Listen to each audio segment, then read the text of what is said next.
if you're aware of this, but for many people, you are the it girl when it comes to, do you know what I'm going to say? She's pulling her face.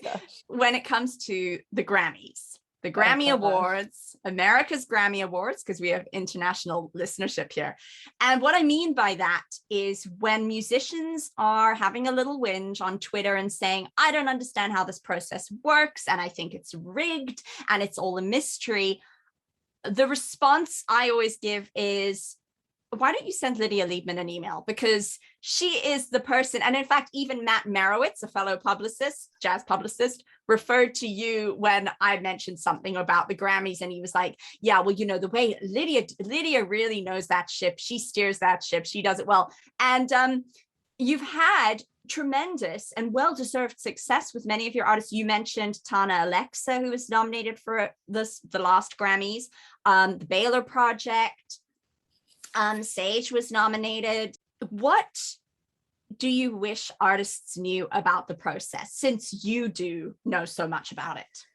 Well, I think the first thing about the Grammys, and this is what I try to tell everybody, and even like this applies to the Grammy Awards, but it also applies to everything else, like with press and radio in general and everything. Like the Grammys is it's just another game that's part of this that you choose to play or not. And what I mean by that is there is value. Like, I think there's value in everything. There's value in having a press campaign. There's value in doing radio. Like, there are people that will say, I don't know, jazz radio, like, is it still relevant? Yeah, it is to a certain market. It totally is. There is value in playing the Grammy game. And obviously, okay, if you get a Grammy nomination, that's an amazing thing. And that's very helpful for your career.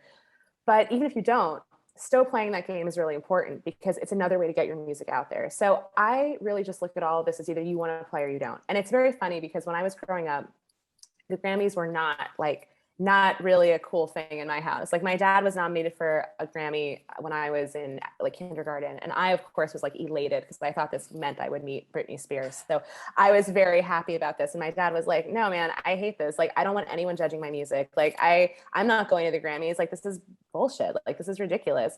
And I was always just like, Dad, like, so lame. Like, I want to meet the Backstreet Boys. Like, why are you doing this? But of course I understand. Like, I get it. And now that I'm older, of course I get it. Because it's like, who are they to judge the art that someone like him is creating?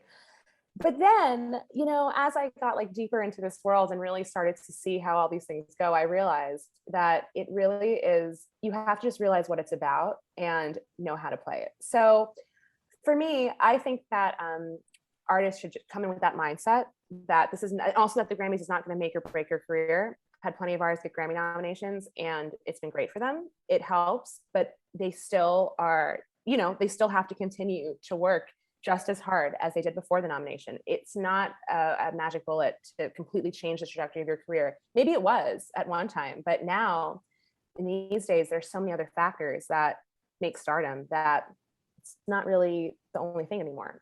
So I think there's understanding that the reality of what it means to get a Grammy nomination is helpful.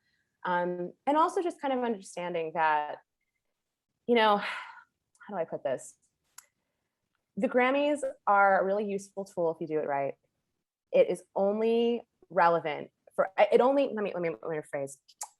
The Grammys is a useful tool if you know what to do with it once you get your nomination. And it is not a thing like a lot of people like, oh my God, I got a Grammy nomination, or I'm going to get one. That means that I'm good. And it's like, no, like you have to then really now work even extra hard. The pressure's on you now because you got this nomination, the light's on you to really now, like, what are you going to do next? Because you're only as good as your next project in the end. People have short attention spans. So I think the Grammys are cool. People should do it. They should play the game. The way to play the game these days is actually a little bit more equal. So they say, because they got rid of these secret committees for the first time in a long time. So this year should really be a very interesting year because it's supposed to be a direct democracy vote situation where the top 5 that are voted through the membership is supposed to be who becomes the final 5 that are nominated. We'll see how that goes. If that is true, and I say that if because I don't know, but if that is how it really goes, then it should be a very interesting year. And this could be a really bizarre year. I mean, we could have people that are not your typical shoo-ins, because of kind of like the mobilization efforts that artists do to get their music out there during Grammy time. So we shall see. But yeah, it's just another game to play. You either want to do it or not, and if you don't, it's totally cool. Like there's no reason, I'm in support of both sides always. But if you do want to play, I can help you.